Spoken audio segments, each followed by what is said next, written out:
If you had one shot or one opportunity to seize everything you ever wanted in one moment, would you capture it? Or just let it slip?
This isn't art.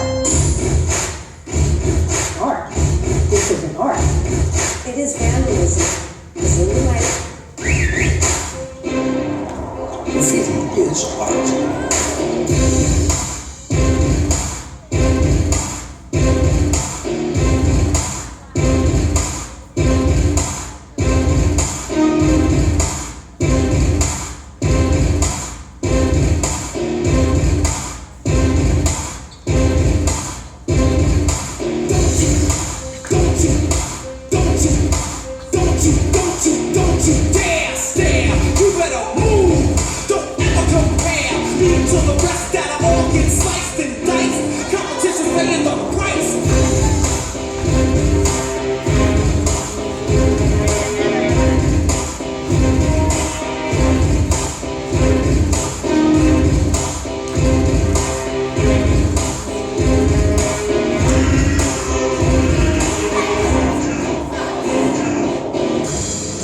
When was the last time we've ever seen an important movement be contributed by teenagers in our country?